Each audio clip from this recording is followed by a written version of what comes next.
नमस्कार। SPT news में आपका स्वागत है। पेश है 18 जुलाई शनिवार दोपहर 1:15 बजे राजस्थान की बड़ी खबरें। राजस्थान के मुख्यमंत्री भजनलाल शर्मा ने डेगाना उपखंड की तिलानेश ग्राम पंचायत में आज सुबह गांव का भ्रमण कर ग्रामीणों से सीधा संवाद किया। इस दौरान वे खेत में निनाण कर रही महिलाओं के बीच पहुंचे और खेती किसानी तथा दैनिक जीवन से जुड़े अनुभव पूछे। नागौर जिले के तिलानेश गांव में भ्रमण के दौरान एक महिला ने मुख्यमंत्री को अपनी समस्या बताते हुए कहा कि गांव का गंदा पानी उनके घर के सामने आकर भर जाता है। इस पर मुख्यमंत्री ने अधिकारियों को समस्या के समाधान के निर्देश देते हुए आश्वस्त किया कि जल्द ही इसका निराकरण किया जाएगा। राजस्थान में मानसून फिलहाल कमजोर पड़ा हुआ है और अधिकांश जिलों में गर्मी व उमस लोगों को परेशान कर रही है।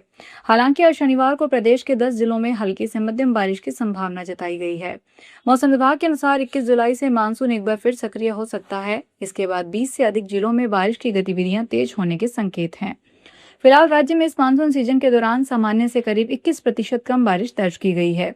फिलहाल किसी भी जिले के लिए भारी बारिश का अलर्ट जारी नहीं किया गया है। इन क्षेत्रों में हल्की से मध्यम बारिश के साथ बादल छाए रहने की संभावना है। राजस्थान में शिक्षा विभाग में गत दिनों बड़ी संख्या में तबादले हुए हैं, लेकिन इन तबादलों से बहुत से शिक्षक और कार्मिक असंतुष्ट हैं। शिकायतों के निस्तारण के लिए सरकार ने एक बड़ा फैसला लिया है। सरकार के निर्देश पर असंतुष्ट शिक्षकों और कर्मियों ने समस्या का जल्द निस्तारण करने के लिए माध्यमिक शिक्षा निदेशालय ने निदेशालय और संभाग स्तर पर ट्रांसफर परिवेदना समितियों का गठन किया है। ये समितियां 19 जून से 10 जुलाई के बीच जारी स्थानांतरण आदेशों से संबंधित परिवेदनाओं का परीक्षण कर निर्णय लेगी। समितियां विशेष परिस्थितियों वाले मामलों का प्राथमिकता से परीक्षण करेगी। जम्मू श्रीनगर राष्ट्रीय राजमार्ग पर आज शनिवार एक हादसा हो गया। यहां अमरनाथ धाम जा रहे श्रद्धालुओं की गाड़ी के खड़े ट्रक से टकरा गई। अधिकारियों ने बताया कि शनिवार सुबह जम्मू कश्मीर के उधमपुर में एक डंपर ट्रक से गाड़ी की टक्कर होने के बाद 6 लोग घायल हो गए, जिनमें अमरनाथ यात्रा पर जा रहे 5 तीर्थयात्री भी शामिल थे। उन्होंने बताया कि यह गाड़ी 3600 से ज्यादा तीर्थयात्रियों के उस काफिले का हिस्सा थी जो सालाना अमरनाथ यात्रा करने और पवित्र गुफा मंदिर में पूजा अर्चना करने के लिए जम्मू के भगवती नगर बेस कैंप से कश्मीर के लिए निकला था। दिल्ली के जंतर मंतर पर प्रदर्शन कर रहे सामाजिक कार्यकर्ता सोनम वांगचुक को पुलिस द्वारा अस्पताल में भर्ती करवाया गया है। आज सुबह 6:30 बजे रोज की तरह डॉक्टरों की टीम जब सोनम वांगचुक के स्वास्थ्य की रूटीन जांच करने पहुंची तो डॉक्टरों ने पाया कि उनकी स्थिति बिगड़ रही है। इस पर तुरंत पुलिस को सूचना दी गई। सूचना पाते ही दिल्ली पुलिस के कई सीनियर अधिकारी जंतर मंतर पर पहुंच गए। बार बार अनुरोध करने पर जब कार्यकर्ता नहीं माने तो पुलिस को बल प्रयोग करना पड़ा। करीब 7 बजे पारा मेडिकल की टीम ने सोनम को स्ट्रेचर पर डालकर वहां से पुलिस सुरक्षा के बीच उन्हें सफदरजंग पहुंचाया। कोटा के बोरखेड़ा इलाके में कोरल पार्क के एक बॉयज हॉस्टल में मगरमच्छ घुस गया। हॉस्टल के मेस में खाना बना रहा कुक डरकर भाग गया। वहीं पूरे हॉस्टल में दहशत मच गई। मेस में खाना बना रहे कुक और कर्मचारियों ने जैसे ही मगरमच्छ को देखा तो वे जान बचाकर बाहर निकले। घटना से हॉस्टल में रहने वाले कोचिंग छात्रों में भी दहशत है। मगरमच्छ की पूरी एंट्री मेस में लगे सीसीटीवी कैमरे में कैद हो गई। फुटेज में साफ दिखाई दे रहा है कि मगरमच्छ सीढ़ियों से होते हुए धीरे धीरे मेस के अंदर पहुंच गया। जयपुर में एक हवेली की खुदाई में खजाना मिलने का दावा हुआ है। हवेली मालिक का आरोप है कि ठेकेदार और उसके साथियों ने करीब 40 से 45 किलो चांदी की सिल्लियां, सोने के सिक्कों से भरे 14 से 15 कलश और 8 से 10 हजार पुराने चांदी के सिक्के मालिक को बताए बिना आपस में बांट लिए।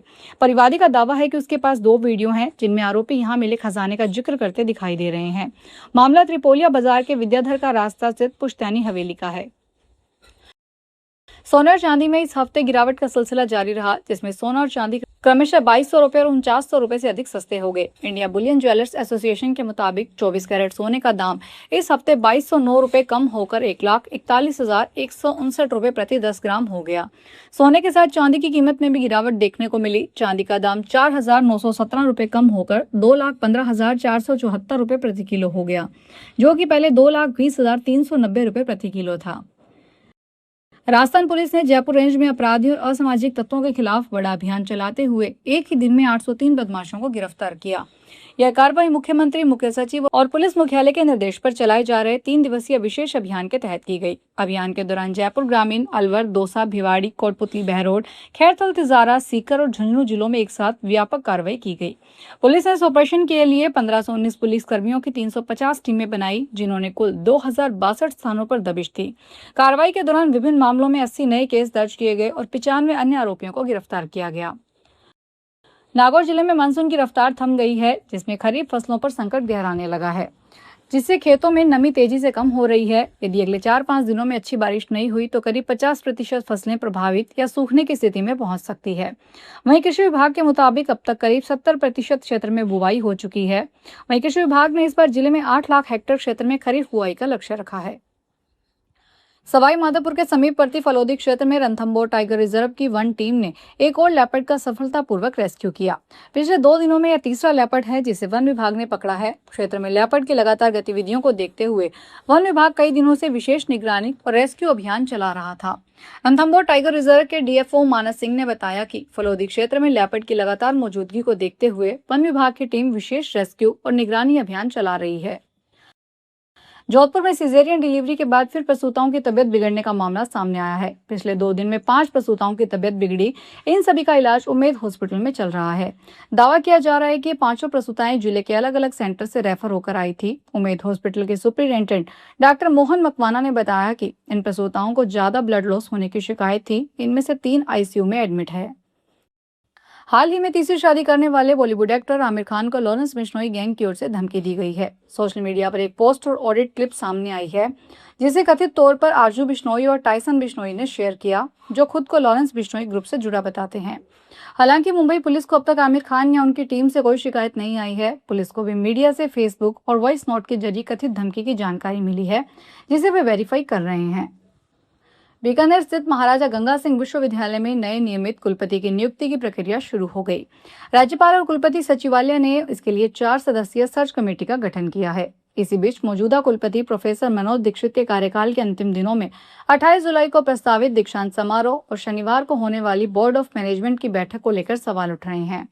प्रोफेसर मनोज दीक्षित का कार्यकाल 7 अगस्त को समाप्त हो रहा है। विश्वविद्यालय प्रशासन 28 जुलाई को दीक्षांत समारोह आयोजित करने की तैयारी कर रहा है, लेकिन अब तक इसकी आधिकारिक नोटिफिकेशन जारी नहीं हुआ है। झुंझुनू में अब शादी, मेले, धार्मिक और सार्वजनिक आयोजनों में बिना भारतीय खाद्य सुरक्षा और मानक प्राधिकरण लाइसेंस या पंजीकरण के कोई भी हलवाई, वेंडर या कैटरर भोजन नहीं बना सकेगा। नियमों का उल्लंघन करने पर संबंधित व्यवसायी के खिलाफ कार्रवाई होगी। साथ ही आयोजकों को भी आयोजन से पहले खाद्य सुरक्षा विभाग को सूचना देकर कैटरर का विवरण उपलब्ध करवाना होगा। प्रशासन ने स्पष्ट किया है कि जिले की सीमा में खान पान का कार्य करने वाले सभी हलवाई, वेंडर और कैटरिंग व्यवसायियों के पास FSCI के अवैध लाइसेंस या पंजीकरण होना जरूरी होगा। फिलहाल इस बुलेटिन में इतना ही। फिर हाजिर होंगे बड़ी खबरों के साथ।